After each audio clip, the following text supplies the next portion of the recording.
Bonjour à tous et bienvenue pour une nouvelle édition de votre magazine du logement et de l'habitat en partenariat avec la CIBAR. Je suis très heureuse de vous retrouver après toutes ces semaines de confinement. J'espère que vous prenez soin de vous. En tout cas, nous, on se retrouvera tous les jeudis soirs pour votre magazine du logement et de l'habitat, comme tous les jeudis.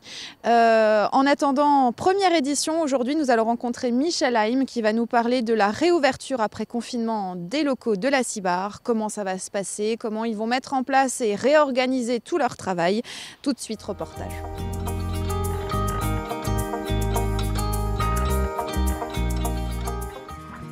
Michel, bonjour. Bonjour. Je suis heureuse de vous retrouver après toutes ces semaines de confinement. Oui, ça fait très bizarre en fait de se retrouver. Comment vous vous sentez tout d'abord? Très bien. Très bien.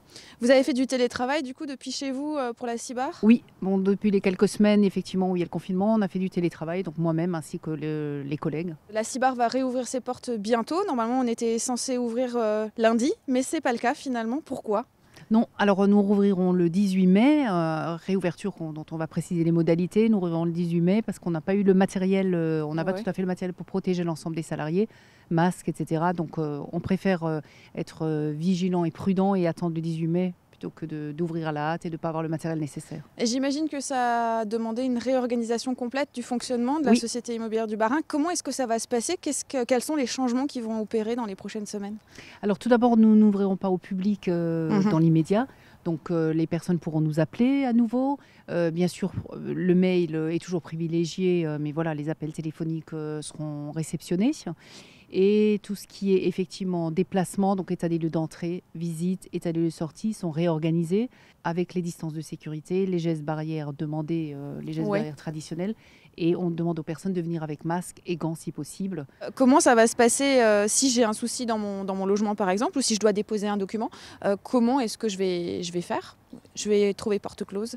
Oui, effectivement. Alors, s'il y a un document à déposer, on le dépose dans la boîte aux lettres, comme ça a pu se faire durant toutes ces dernières semaines. On le réceptionne. Les questions par téléphone, par mail. Et je veux dire, voilà, on recontacte les personnes suite à un mail, on décrochera le téléphone. Donc il y a toujours un accueil, mais c'est juste pas un accueil physique. D'accord. Voilà. L'accueil se fera de manière téléphonique. En dehors de ça, on parlait tout à l'heure donc de tout ce qui était visite de logement, parce que imaginons j'ai besoin quand même d'un logement, je suis étudiant ou même j'ai juste besoin d'un logement actuellement, ça ne s'arrête pas. Non. Non. Donc on fera effectivement donc les commissions d'attribution de logement seront tenues à distance par visioconférence. On est arrivé à en tenir 2-3 effectivement pendant les périodes de confinement, également à distance. Les visites se feront donc avec une personne de la CIBAR et 2 personnes maximum. On demande à ce que les enfants n'accompagnent pas les parents et que les adultes viennent au maximum à 2. Et donc on parlait tout à l'heure aussi des sorties de logement, parce que les gens les gens qui ont besoin de déménager ou qui auraient peut-être dû déménager pendant le confinement, parce que c'est arrivé régulièrement quand même, ont dû rester confinés dans les appartements. Comment ça se passe pour les états des lieux? Vous en parliez un petit peu tout à l'heure. Donc on a tout décalé, effectivement, on n'a pas, sauf un cas d'urgence, on n'a pas fait d'état de sortie ni d'entrée pendant le confinement. Donc tout a été décalé, donc maintenant on va réorganiser tous les rendez-vous et on demande également à ce que les titulaires du bail qui soient présents, donc généralement 2 personnes. Donc signature de bail, ça ne se fait pas non plus dans un lieu confiné. Je ne sais pas comment ça va se passer dans les prochains temps. Non, alors on va perdurer ce qu'on avait déjà fait un petit peu quelques jours avant le confinement.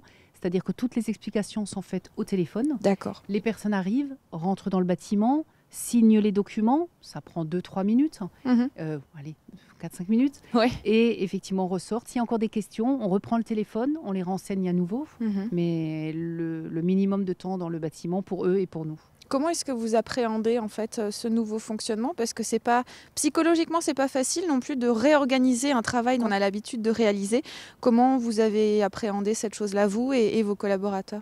Alors en fait, ça a été bien organisé. On a quand même passé là les quelques derniers jours, quelques semaines à parler de la réouverture, à tout réorganiser. Donc je pense que voilà, on a passé du temps à faire cela et donc voilà, je pense que tout le monde sera content du résultat et de la sécurité qu'on a mis en place. Merci Michel en tout cas pour toutes ces informations. Moi je vous souhaite bon courage pour ces prochaines semaines en tout cas. Merci. À très bientôt. À très bientôt. Merci. Quant à nous, on se retrouve dès jeudi prochain. En attendant, je vous souhaite une excellente soirée, mais n'oubliez surtout pas de bien respecter les consignes de sécurité et d'hygiène. On est à quelques jours du déconfinement, alors ne relâchez rien, restez bien chez vous. Excellente soirée sur Alsace 20.